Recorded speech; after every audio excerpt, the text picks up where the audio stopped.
This is Oklahoma's own News on 6. Hundreds turn out tonight to pray for peace and understanding in Tulsa. What the newest Broken Arrow officers have to say about the deadly Dallas ambush. And no severe weather right now, but Travis says we could be in for a very active weather weekend. But first at 10 o'clock, we have live team coverage of that deadly ambush in Dallas, and we'll take a look at how the shootings are impacting people here in Oklahoma. But first, the latest on the investigation. 24 hours after shots rang out in downtown Dallas, investigators say now there was only one gunman, and he was killed by a robot-delivered bomb after negotiations with him to get him to surrender failed. Today, federal agents searched the home of the dead shooter, 25-year-old Micah Johnson, an Army Reserve veteran who served in Afghanistan, and found bomb materials, ballistic vests, rifles, ammunition, and a journal of combat tactics.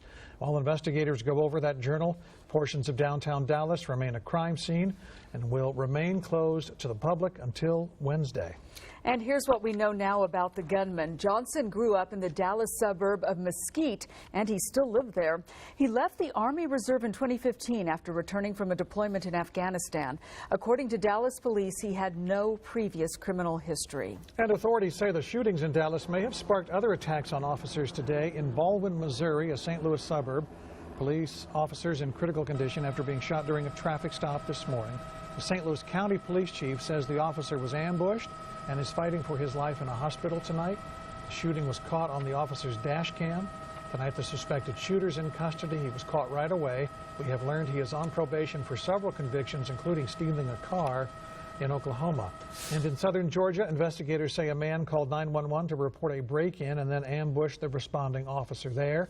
That officer and the caller got into a shootout. Both men were hit. Both are expected to survive. Investigators say the caller will be charged once he's released from the hospital. And we have this video just in from Atlanta. Police stopped hundreds of demonstrators from getting onto the interstate tonight. The march was planned to protest the shootings of African Americans by police officers. Both the police chief and the mayor said the group had the right to protest, but they urged everyone to cooperate with law enforcement. Tonight there are still people trying to cross the police blockade. We don't have any information about arrests or injuries.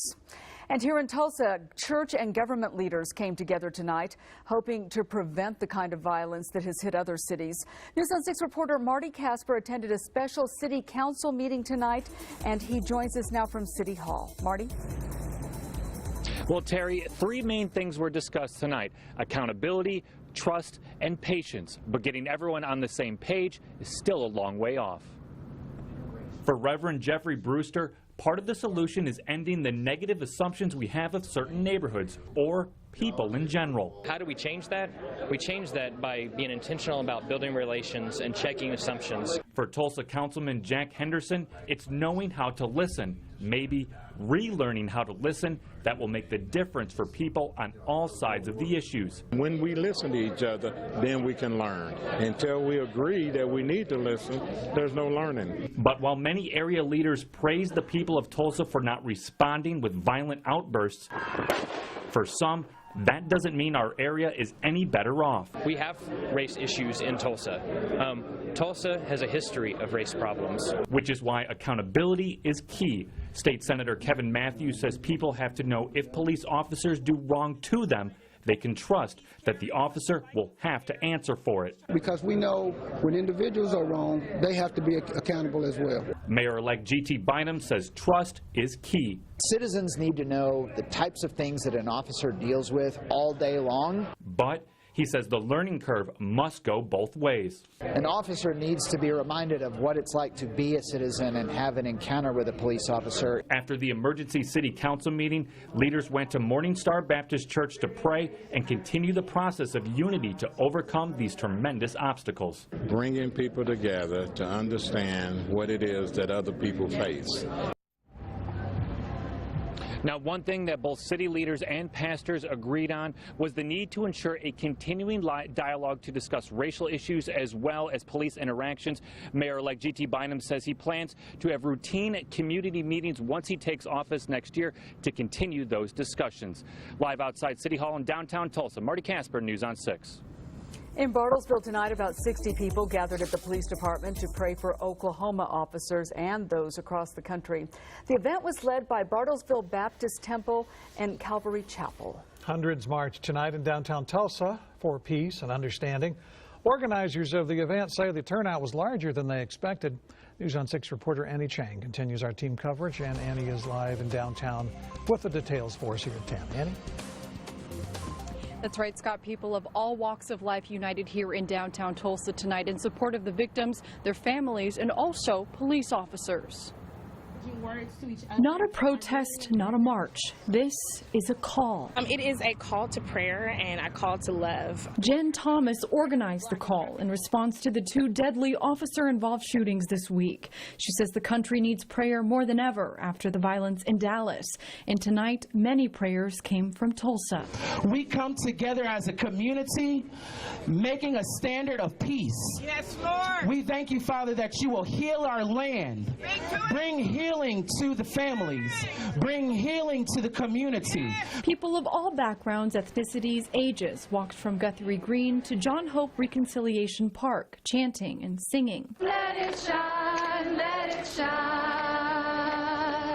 Members of the community talked about race and its important role in Tulsa's history, lessons still relevant today. The history of Tulsa that has been hidden so long, now it is out where we can teach the next generation what happened in the past so it won't happen in the future. The call resonated with Chris Ahn, a teacher who just moved to Tulsa earlier this summer. He says this made him feel a part of something bigger, a part of something good. This is something that's really uplifting to see. And I hope to see more of this. Several Tulsa police officers parked along the street and stood on rooftops to keep attendees safe. But here, the only call was for prayer and peace.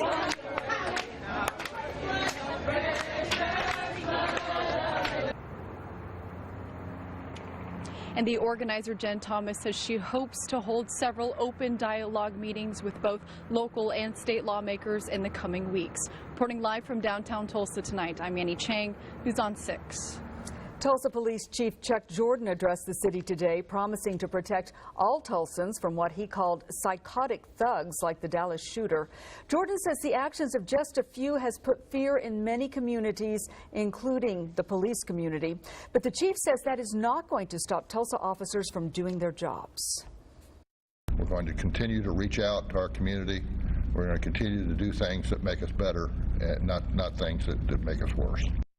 Jordan acknowledged the city's dark history and race relations, but says things are different now and says he won't allow that part of Tulsa's history to repeat itself. The chief's full interview is online for you right now at newson6.com. Well, in the wake of all these shootings, Broken Arrow's Police Academy graduated 8 officers tonight. News on 6 reporter Tony Russell's live at NSU and Broken Arrow with the story. Tony? And that ceremony wrapped up a couple of hours ago. Friends, family, and fellow officers there to support the graduates and also those who lost their lives in Dallas. The Broken Arrow Police Department is adding officers to its ranks. Months of training led to tonight's graduation ceremony. That ceremony paused to remember those lives lost in Dallas after a shooter opened fire on officers last night, killing 5 and injuring 12. Broken Arrow's police chief stressed how much the community loves its officers. Certainly what happened yesterday weighs heavy on everybody's heart and it's on their minds, but tonight's a night of celebration for these young men and women, and we want to make sure that they know how much their community loves them, supports them, and their police department family here supports them as well. The 8 recruits have worked hard to prepare for every situation they may face out on the streets. Officer Danny James just got married a week ago and is ready to serve even after the tragedy in Texas. It's just important to stay close and keep your family close too, not just in the department, but also your spouses, moms, dads, children, all that, and just work together, try to be strong. And the Broken Arrow Police Department has another academy in October. Of the 125 who applied, only 10 are going to be hired. Reporting live in Broken Arrow, Tony Russell, News on 6. Folks who live in Dallas are still reeling from last night's events. Kelly Ogle with our sister station News 9 is in Dallas tonight and talked to a witness who says he is still shaken by what he saw. While there is shock about what happened here in Dallas, one police officer securing the perimeter told me solemnly today it was just a matter of time.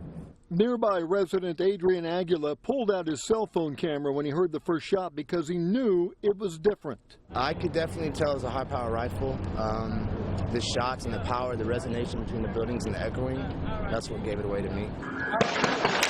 But he didn't know how bad it was until he got back to his apartment. What did you think when you turned on the TV and started getting the news about what had happened? I mean, I was sad. I was devastated. I mean, you know, loss of life. And Adrian had this to say about the way Dallas officers responded to the gunfire. Bravery, for sure. I've always known they were brave. Didn't change it in a negative way, for sure. I mean, you know, kudos to those guys. They have a hard job. And Adrian tells me he will never look at a Dallas police officer or Lamar Street the same way again. In Dallas, Kelly Odell, News on 6. A large portion of downtown Dallas is still considered a crime scene. A couple of Dallas patrol cars are still left downtown where officers left them 24 hours ago. All day today, people brought flowers, flags, and balloons to leave on those cars as a way to pay their respects to the 5 fallen officers. And here at home, some are making sure that our police officers know they are appreciated. A stranger left this note on a Sand Springs police officer's patrol car today. It's a thank you note. The officer told us it may be a little thing, but it made a big difference on such a dark day for law enforcement. And now here's a live look at the Oklahoma State Capitol Dome in Oklahoma City. The governor's office asked that the lights on the dome and on the front gate of the governor's mansion be in blue tonight through Wednesday to show support for police officers after the Dallas ambush killings. Well, right now it's a quiet night on our Osage Casino Skycam network, and Travis says we could be in store for a very active weather weekend.